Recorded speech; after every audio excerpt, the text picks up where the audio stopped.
Hey everyone, welcome back to another explainer. Today we are embarking on a pretty profound unlearning of almost everything the modern world assumes about divine love. Seriously, prepare yourselves because we're going to tear down some incredibly comfortable yet entirely inaccurate assumptions. We are talking about the fierce love of God, the holy fire that literally refuses to leave us dead. All right, let's dive right into this. Look at the stark, almost comical contrast here. On one side, we have this hyper-sentimental modern view of deity, right? When most people hear the love of God, they picture warm blankets, a gentle sunset, maybe a harp playing softly in the background while angels nod politely. It's soft, it's passive. But look at the biblical reality. God's love is a devouring fire. It overturns tables. It wounds in order to heal. Think about it like a father who walks into his kid's bedroom and discovers a drug lab. He doesn't smile politely and validate their choices, he smashes the lab to pieces. Nobody watching that destruction says, well, that seems a bit aggressive. No way. They say, that father loves his child. That is holy commitment.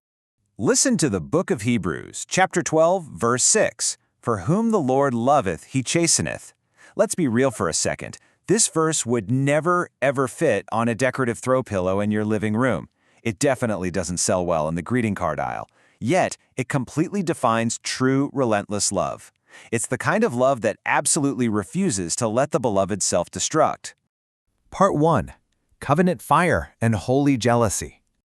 To really wrap our heads around this, we're pivoting back to the brutal reality of the ancient Near East. This was a world of blood, sand, and terrifying kings who ruled through absolute fear.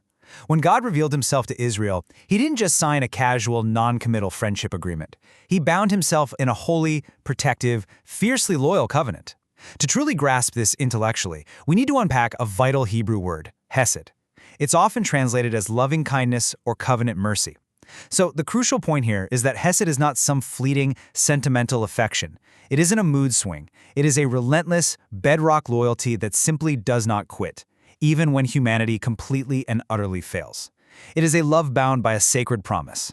And that brings us to a word the modern world just fundamentally misunderstands, kana. It translates to jealous. Today we hear the word jealousy and we instantly think of a selfish, insecure human ego, right? But we need to dismantle that right now. God's jealousy is a fierce, protective firewall around a covenant relationship. It is a burning zeal against absolutely anything that seeks to destroy the beloved. God is not insecure. He is jealous because idols, like power, wealth, or ancient false gods like Moloch, literally devour and murder human beings. He completely refuses to surrender his people to that destruction.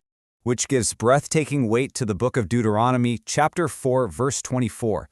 For Jehovah thy God is a devouring fire, a jealous God. Now when you first hear that, it sounds pretty alarming.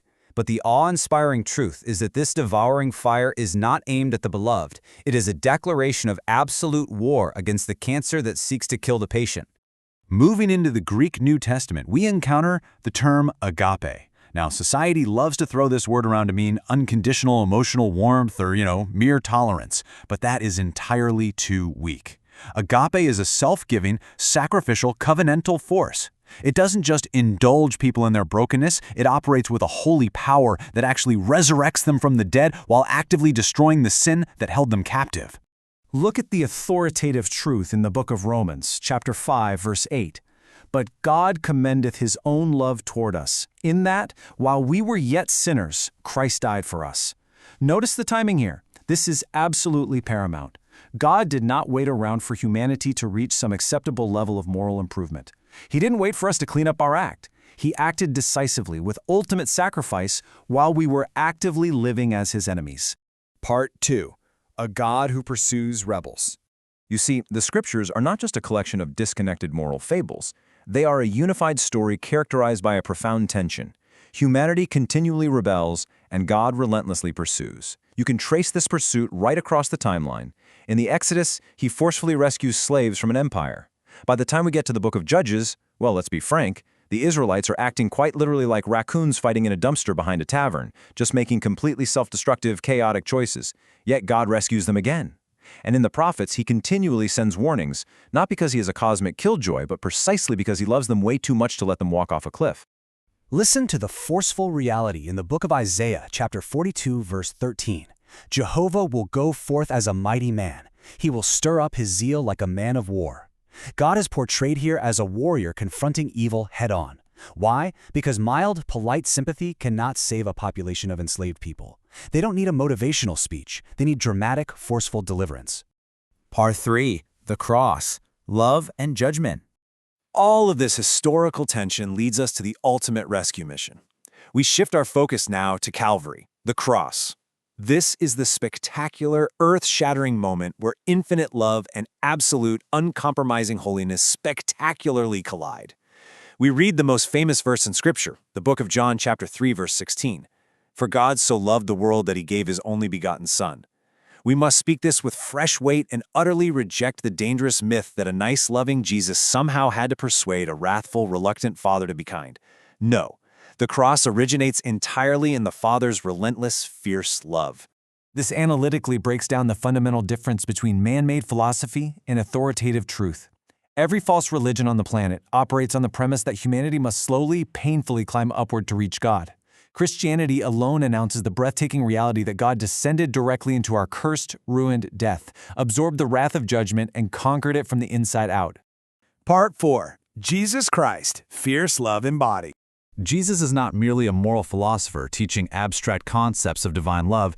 He is the consuming covenant fire of Yahweh, clothed in human flesh, walking the dusty roads of the ancient world in sandals. He embodies it perfectly. Just look at the sheer rapid-fire supernatural force of his ministry. He touches lepers, utterly destroying their isolation. He rebukes hypocrites right to their faces. He forgives outcasts. He casts out demons with a single word. He braids a whip and violently cleanses the temple of corruption. He commands the dead to breathe again. It perfectly illustrates how the tenderest comfort and the most uncompromising confrontation coexist perfectly, without any contradiction, in the person of Christ. He speaks directly to his church in the book of Revelation, chapter 3, verse 19. As many as I love, I reprove and chasten. Christ's anger, his discipline, is never petty. It is never driven by a fragile human ego. It is, at all times, a perfectly holy love seeking absolute, complete restoration of his people. Part 5. A love stronger than death. As we build to our ultimate crescendo, we reach the empty tomb.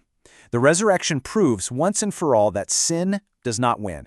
The Roman Empire does not win. Hell does not win. Death itself does not win. The tomb is not a place of defeat. It has become the spectacular birthplace of a completely new creation.